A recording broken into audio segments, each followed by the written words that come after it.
প্রতিবারের মতো আজকেও একটা অদ্ভুত রোমাঞ্চকর ঘটনা নিয়ে আমি চলে এসেছি। নমস্কার, আমি রাকেশ। প্রতিবার আমার এই চ্যানেলে অনেক রোমাঞ্চকর ঘটনা তোমাদের সামনে তুলে ধরি, যেই ঘটনা অনেক কাজের মধ্যে, কষ্টের মধ্যে আমাদের একটু আনন্দ সাথে মোটিভেশন দেয়। আর আমার ভালোও লাগে যদি আমার একটা ভিডিও থেকে যদি কেউ কিছু নিয়ে যেতে পারে, কিছু শিখতে পারে, সাথে মনটাও একটু ভালো হয়ে যায়, বাস এইটুকুই আমি চাই। তো আজকের এই ঘটনাটা অরিন্দম নামের এক ছেলের ঘটনা।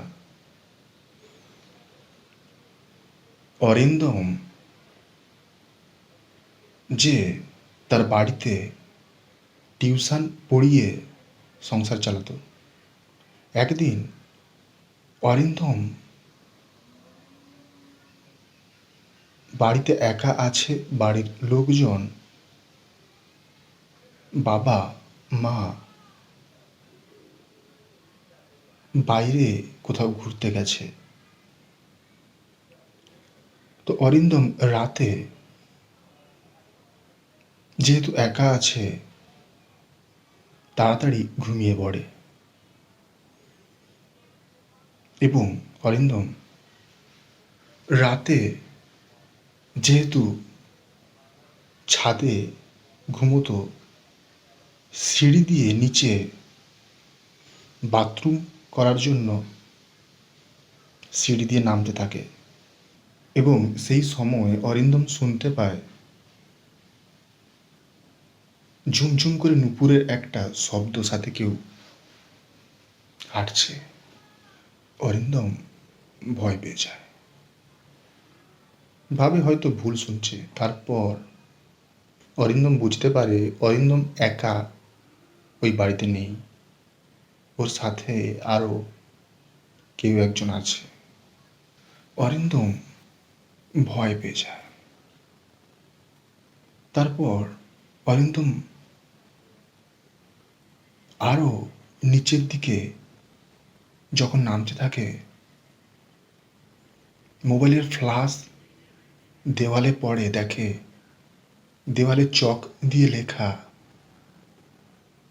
আমি রিমি।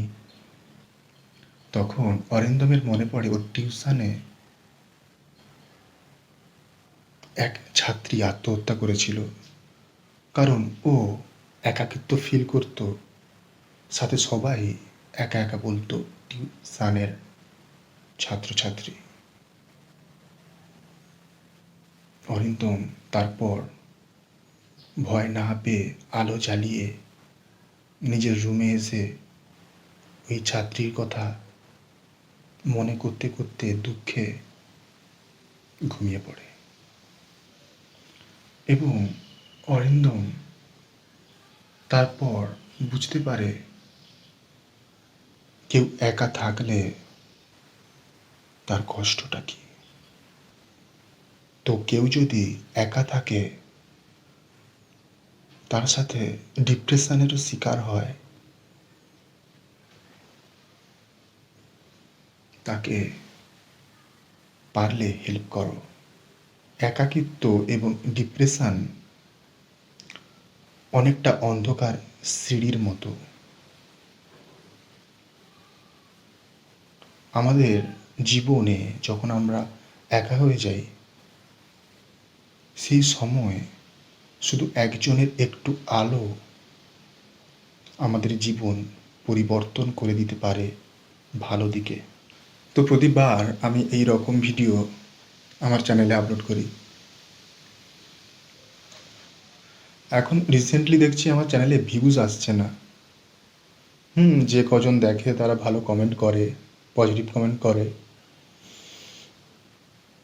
বাট আমি তোমাদের কাছে রিকোয়েস্ট করছি, প্লিজ যদি আমার ভিডিওগুলো ভালো লাগে সাবস্ক্রাইব করে দাও, একটা লাইক করে দাও এবং একটা পারলে ভালো কমেন্ট করে দাও প্লিজ।